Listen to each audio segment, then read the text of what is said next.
হাসপাতালে বর্বর হামলার পর বিশ্বকে নিষেধাজ্ঞা আরোপের আহ্বান ইসরায়েলি রাষ্ট্রবিজ্ঞানীর।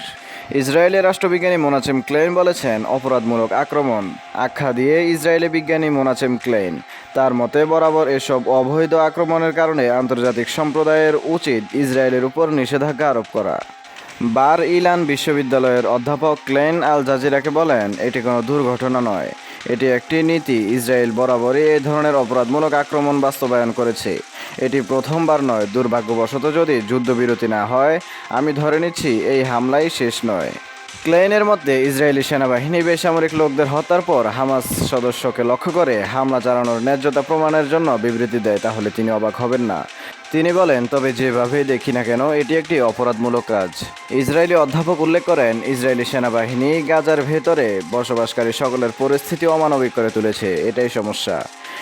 এটি নৈতিকভাবে দুর্নীতিগ্রস্ত। আন্তর্জাতিক সম্প্রদায়ের উচিত ইসরায়েলের উপর নিষেধাজ্ঞা আরোপের বিষয়টি বিবেচনা করা। প্রসঙ্গ, সোমবার 25 আগস্ট গাজার গুরুত্বপূর্ণ নাসের হাসপাতালে হামলা চালিয়ে কমপক্ষে 20 জনকে হত্যা করেছে দখলদার বাহিনী। নিহতদের মধ্যে 4 জন সাংবাদিক রয়েছেন। হাসপাতালের জরুরি ভবনের উপরের তলা লক্ষ্য করে এই হামলা চালানো হয়। গাজার স্বাস্থ্য মন্ত্রণালয় জানিয়েছে, 2টি বিমান হামলার একটি হাসপাতালের ভবনের 4র্থ তলায় আঘাত করেছে। উদ্ধারকারী দল আহতদের সরিয়ে নিতে এবং মৃতদের উদ্ধার করতে এলে দ্বিতীয় হামলাটি ঘটে। সরকারি ফিলিস্তিনি টিভি জানিয়েছে, নিহতদের মধ্যে তাদের ক্যামেরাম্যান হুসা আল মাসরি রয়েছেন।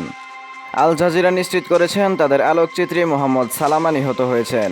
সেই সঙ্গে ফটো সাংবাদিক মরিয়ম আবু দাক্কা এবং মোয়াজ আবু তাহা প্রাণ দিয়েছেন। নিহত আল মাসরি রয়টার্সের হয়ে কাজ করেছিলেন বলে জানা গেছে। বার্তা সংস্থাটি জানিয়েছে, আল মাসরি হাসপাতাল থেকে লাইভ ভিডিও চালাচ্ছিলেন। ইসরায়েলি হামলার পর মুহূর্তেই লাইভ হঠাৎ বন্ধ হয়ে যায়। এরপর তার মৃত্যুর কথা নিশ্চিত করেছে কর্তৃপক্ষ। ফিলিস্তিনি সরকারি তথ্য অনুযায়ী 2023 সালের 7 অক্টোবর ইসরায়েলি গণহত্যার যুদ্ধ শুরু হওয়ার পর থেকে গাজার 240 জনেরও বেশি ফিলিস্তিনি সাংবাদিক নিহত হয়েছেন।